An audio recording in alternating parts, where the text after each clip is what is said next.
The movie begins with a Bible verse from Luke 24:37. They were startled and frightened, thinking they saw a ghost. He said to them, "Why are you troubled, and why do doubts rise in your minds? Look at my hands and my feet. It is I myself. Touch me and see, a ghost does not have flesh and bones, as you see I have." In the opening scene, an old man sits quietly at the edge of a lake, baiting a fishing line with a worm and mumbling something inaudible. This scene establishes the mysterious tone that permeates the film. In the small rural town of Goksung, which means Wailing, in South Korea, police officer Jong-goo is called to investigate a horrific crime scene. A man named Hong-guk has brutally murdered his family. The murderer is sitting outside his house, handcuffed and covered in blood. His body is covered with strange boils and rashes that look like some kind of infectious disease. Inside the house, Jong-goo discovers brutally murdered victims. The police investigate a shed near the house, which they determine was the original murder spot. The place is covered in blood with many candles lit around, indicating some ritual had taken place. In Hong-guk's bedroom, they find what appears to be a large nest that he was possibly sleeping in, surrounded by lit candles. There is also a dead crow on the floor next to a crucifix and what looks like a burned Bible. Later, Jong-goo and his partner officer Sung-bok discuss rumors about a mysterious Japanese man who recently moved into town. According to gossip, ever since this stranger arrived, people have been dying or going insane. Jong-goo mentions that lab results showed traces of mushrooms in Hong-guk's system, which he believes made him go insane. Sung-bok, however, believes the Japanese stranger is involved. Suddenly, the lights at the police station go out, and a naked woman briefly appears at the front doors, frightening the officers. Like something straight out of The Ring, but at least she didn't crawl out of a TV screen. The next day, Jong-goo buys his young daughter Hyo-jin a new hair clip and spends time with her by the river. Looking across the water, he spots the Japanese man sitting on the other side. That night, the police are called to another crime scene where a house has burned down. Some survivors appear to have turned into zombie-like individuals with the same boils. A crazed man and woman attack Jong-goo, who is saved by other officers. Jong-goo notices the Japanese man watching from the crowd, and their eyes briefly meet. At the police station, Hyo-jin brings her father fresh clothes and drops her hair clip on the way out. Jong-goo realizes that the crazy woman who attacked him was the same one who appeared naked at the station earlier. Her body was covered in boils like Hong-guk's. The next day, her dead body is found hanging from a tree. A detective tells Jong-goo that the fire didn't kill the woman's family, she had stabbed them to death before burning the house. At the crime scene, Jong-goo meets a mysterious young woman named Moo-myung who throws stones at him. She tells him she heard the Japanese man is a ghost and warns Jong-goo to beware if he keeps seeing him around. When Jong-goo calls his partner to come see the girl, she disappears. Jong-goo then sees the Japanese man, nearly naked and on all fours, feasting on a dead deer. The man is wearing only a fundoshi, traditional Japanese underwear. The stranger approaches Jong-goo with blood all over his face and bright red eyes. Jong-goo wakes up screaming, revealing it was just a nightmare. Jong-goo and Sung-bok meet with a hunter named Yo-ki who claims to have encountered the Japanese man eating a dead deer, just like in Jong-goo's nightmare. They ask him to show them the way to the Japanese man's house. They find the dead deer's carcass, and suddenly it starts to storm. Yo-ki tells them the house is just over the hill but refuses to go any further. As he tries to leave, lightning strikes him. Talk about bad timing. Seems like Mother Nature has been watching too many horror films. They take Yo-ki to the hospital. In the hospital, Hong-guk's body begins to violently shake and contort. The bones in his neck suddenly break on their own, killing him. To Jong-goo's dismay, Hyo-jin is the next one to mysteriously fall ill. She wakes up screaming in the night, saying a strange man keeps banging on the door trying to get in. Her body shakes violently like Hong-guk's did at the hospital. The next day, Hyo-jin seems better but unusually eats fish, which Jong-goo says she never normally eats. Her grandmother says she will contact a shaman to assess the situation. Sung-bok brings his nephew Yang Yi-sam, a Japanese-speaking deacon, to help them communicate with the Japanese stranger. They arrive at the man's house, but he isn't home. They conduct an illegal search, hoping to find evidence. Inside, Jong-goo finds a shrine or altar with disturbing items, including the head of a black goat and another skull surrounded by horns. A decapitated Buddha statue with a red string wrapped around it sits in front of photos of what appear to be the Japanese man's parents.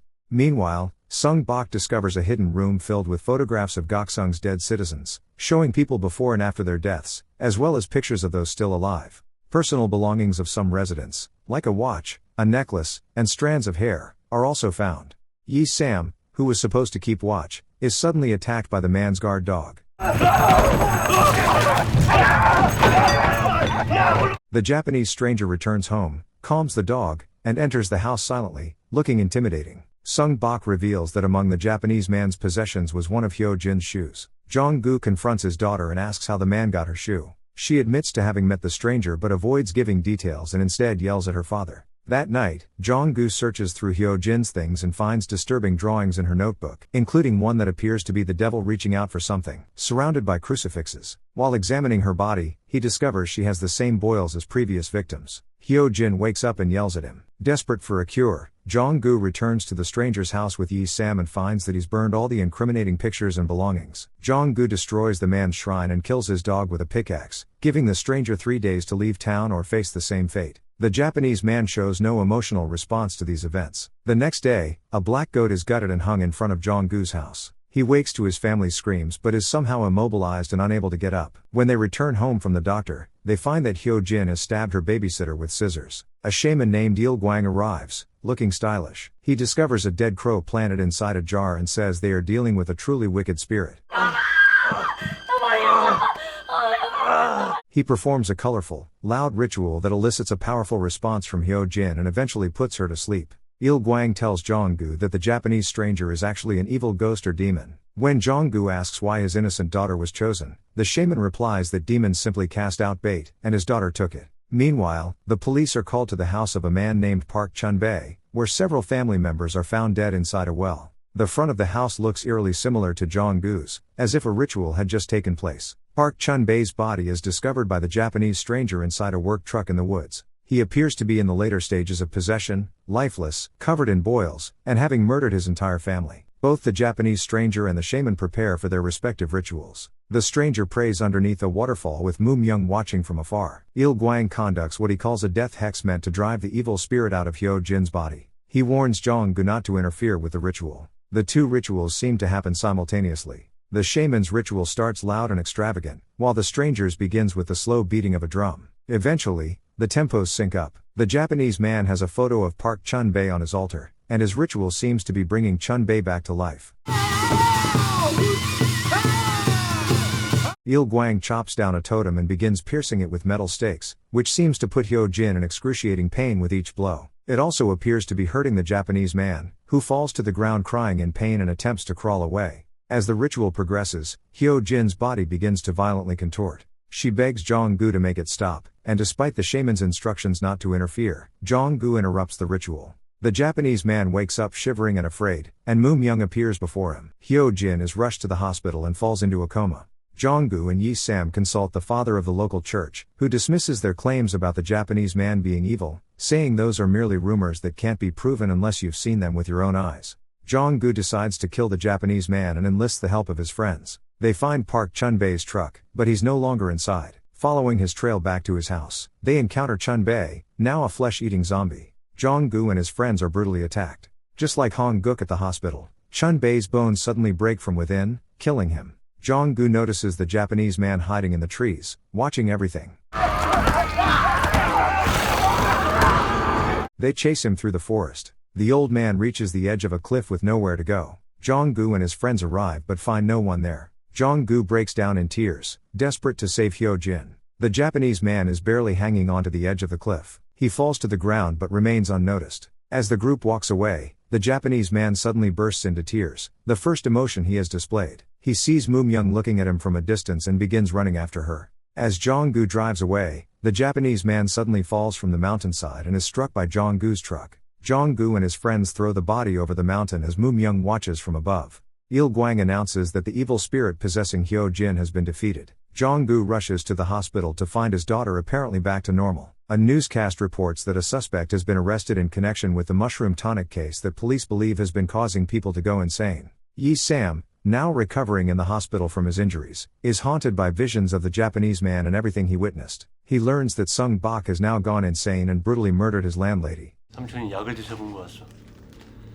Back at home, Hyo-jin seems healed, and Jong-goo attempts to clean up the items left by the shaman. His mother-in-law tells him to leave them, as they have the shaman to thank for everything. Jong-goo receives several calls from Il-gwang but ignores them. Il-gwang arrives at Jong-goo's home, and his nose suddenly begins to bleed profusely. Moo-myung emerges from the shadows, causing him to throw up uncontrollably. Terrified, He returns home, packs up his belongings, and attempts to leave town. His vehicle is swarmed by thousands of locusts flying against his windshield, forcing him to drive back into town. Il-gwang finally reaches Jong-goo by phone and tells him to return to his daughter immediately. He claims that Moo-myung is the evil spirit causing harm to the town and that the Japanese man was actually a shaman trying to stop her. Yi-sam, heavily questioning his faith, returns to the Japanese man's house armed with a sickle. He sees light coming from a cave in the distance. Jong-goo returns home to find Hyo-jin missing. While searching for her, he encounters Moo-myung, who tells him that Hyo-jin is still possessed and that the Japanese man is still alive.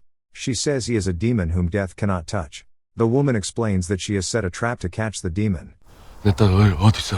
And all Jong-goo needs to do is have faith, and his daughter will be saved. She says that when the demon is caught in the trap, a rooster will crow 3 times, and he must not cross the threshold of his house until after the 3rd cry. After the 2nd crow, Jong-goo asks why all this is happening. She cryptically replies, when her father suspected another and killed him.